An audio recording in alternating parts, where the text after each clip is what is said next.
Welcome to the Nerd Party. Hello, I'm Charlene Schmidt. I'm Patrick Schmidt. We just got done watching Acts of Sacrifice, episode 12 of season 2 of Babylon 5, and it is time to boom shubba lubba lubba our way through this one. A little bit of levity with a very serious A-plot going on with G'Kar trying to rally support for the Narn cause in the war. Tell me what you're thinking right now as far as how G'Kar is trying to conduct himself and his fellow Narn. Let's start with that. I think he's more patient than I would give him credit for. If I understand the background of the conflict between the Narn and the Centauri, it was really the Centauri who were kind of the aggressors to begin with. And so I'm not totally surprised that the Narn are patient. I think he's being very patient, very strategic, very cautious, and waiting for the time to strike. And he knows now's not the time. And they've been an oppressed people. Yes. And I think it's incredibly hard to be patient under those circumstances. I mean, he's trying to work every angle here. He's reaching out to Delenn for support. He's reaching out to Sheridan. Despite the effort that Delenn and Sheridan go to, doing what they can, the Narn ultimately are alone. On the flip side, it's tough for anyone to take sides in this. You take a side, you're committing yourself to a lot of deaths as well, and nobody wants to do that for their own. So where do you think G'Kar goes from here? I don't know where he goes from here, and I don't think he knows where he goes from here. Not yet. I mean, that's why you see him break down. The way he breaks down is because he's run out of options. The conversation that he and Delenn have, I think, is very telling of what's going to happen with the Narn. The fact that they have never completely gotten over the first Centauri occupation, and the way that they have conducted themselves in the past is now coming back to haunt them a little bit. It's hard to trust people when they're angry. Another important line that I think comes out of this episode comes from Sheridan. He says, "Governments operate on convenience, not conscience." Interestingly enough, Sheridan feels like he is in a position to help kind of compensate for that burden, teaming up with Delenn to do what they can to help Narn civilians. At this point, that's all Sheridan can do, and that's all really that I think G'Kar can hope for realistically.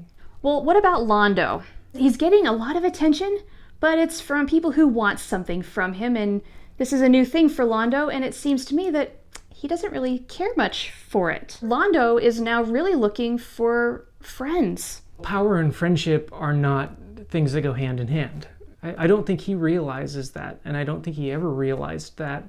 And even Mr. Garibaldi won't sit and have a drink with him until the latest crisis is over anyway.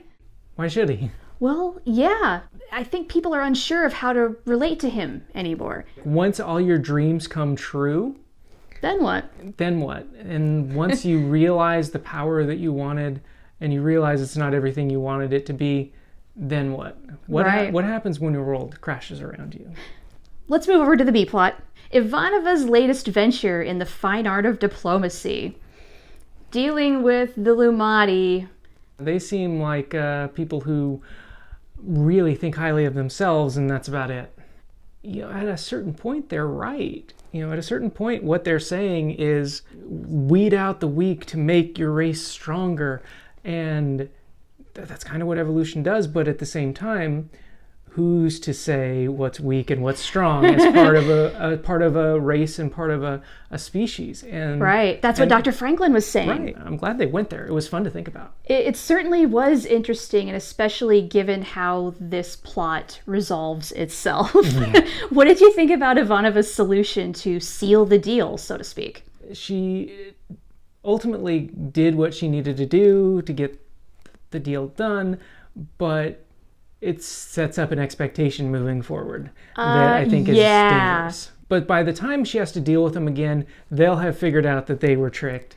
And, I hope so. And I'd like to think that they'll look at that and say, wow, they tricked us, they must be superior. Ooh. Or do they just say, this is the trickery of a juvenile species, we're not dealing with you? I think Ivanova had some words with Sheridan after that. She better have. Oh, I know she did. Yeah. This is Ivanova we're talking about. So what else have you got on this episode? So if you notice in this episode, and maybe it was just the first time I just noticed it, but Londo's now wearing black instead of purple. You did notice that. He's wearing black instead of purple, which I think is a huge signal that he has changed in his personality. Believe it or not, I kind of miss old drunk Londo. Do you? Kind of. Black follow black leader. Oh my. That's a great way to end it. Well, we're going to continue our march through the darkness and continue our Season 2 watch of Babylon 5. Let us know what you were thinking in the comments. Don't spoil anything after this episode, please. We appreciate all of your love and support. Thanks to the Nerd Party for hosting us. And until next time, everybody. Yeah, stay out of the shadows.